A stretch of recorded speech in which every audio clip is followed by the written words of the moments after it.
Nama saya Deki Tenoye, Kepala Suku Besar Tuyu Suku Kabupaten Mimika. Saya lihat bahwa kondisi sementara ini belum jelas masalah kapal batas antara ke provinsi, kabupaten dan kabupaten. Dan juga masyarakat sekarang ada bicara tentang masalah kapal batas wilayah adat dan pemerintahan, belum jelas. Oleh sebab itu, saya datang kemarin dari Timika, datang ketemu dengan Ketua MRP dengan Ibu PJ Gubernur tentang hal ini untuk kita programkan prioritas untuk tahun ke depan supaya kita programkan, lalu kita turun bikin kapal batas-batas karena demi kesejahteraan masyarakat. Karena saya melihat bahwa persoalan ada muncul ini ada batas tidak jelas karena kapal batas pemerintahnya tidak ada, apalagi kapal batas wilayah adat.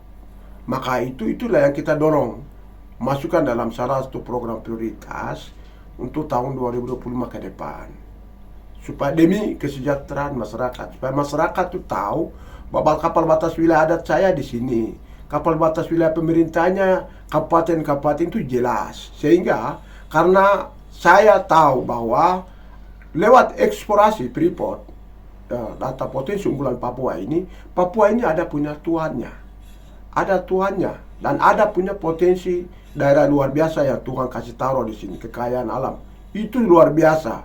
Sebelum kita masuk perusahaan yang lain, kita harus dorong jadi program dan kita harus sudah punya peraturan daerah, sehingga perusahaan manapun dia ikut dengan aturan daerah itu demi kesejahteraan masyarakat. Kita atur dalam perda. Aku lihat bagaimana kita atur dalam perda. Batas wilayah pemerintahan juga kita atur ada di dalam perda. Itu tujuan utama saya datang di sini.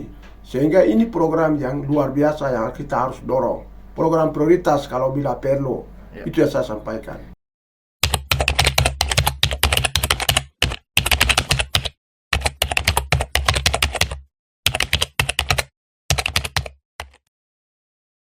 Kapal batas pemerintahan di antara kabupaten ke kabupaten itu harus jelas. Ya, provinsi ke provinsi itu harus jelas. Kalau dulu kan hanya cuma satu provinsi, jadi enak diatur. Ya, kalau sekarang kan sudah 6 provinsi, maka harus kapal batas provinsi itu jelas. Apalagi tingkat kabupaten. Karena apa? Di Papua ini kan punya potensi yang luar biasa.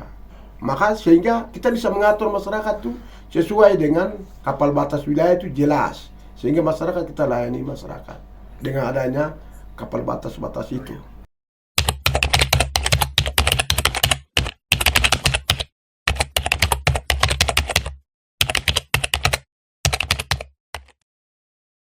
Memang saya punya harapan ke depan bahwa saya datang di sini untuk menentukan kapan kita ada pertemuan. Dan saya mohon PJ Gubernur jangan diam-diam aja. Negara berikan kesempatan untuk PJ Gubernur Papua Tengah itu untuk mengatur kepentingan masyarakat di Pegunungan Tengah ini. Jangan hanya diam-diam aja, itu penting. Ini sangat penting. Ini mengatur kekayaan potensi daerah untuk memperdayakan kita punya pembangunan daerah ini. Itu sangat penting. Jadi saya harap Ibu PJ Bupati, Gubernur Provinsi Papua Tengah segera harus diundang kepada MRP, Bupati-Bupati, PLT ini kita duduk bicara di Kabupaten Timika. Datang, kami siap melayani. Datang ke Timika, kita mengatur hal ini. Bentuk tim supaya kita atur dalam program, kita kasih masuk dalam tahun-tahun program prioritas tahun ke depan.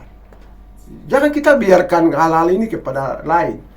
Ya, supaya mengatur ke depan supaya ada perusahaan lain masuk enak diatur karena sudah ada peraturan daerah dan sudah pemerintah sudah kerja. Itu yang betul. Jangan kita kasih pusing masyarakat. Masyarakat hanya cuma mau calon gubernur, calon bupati, lalu minta suara. Tapi kebutuhan mereka tidak pernah kita jawab. Ini sampai hari ini. Itu yang saya datang untuk itu. Supaya saya mohon supaya PJ Gubernur segera atur waktu untuk semua bupati ini kita duduk bicara, bentuk tim untuk mengkaji barang ini. Itu yang saya sampaikan datang ke Nabire di sini.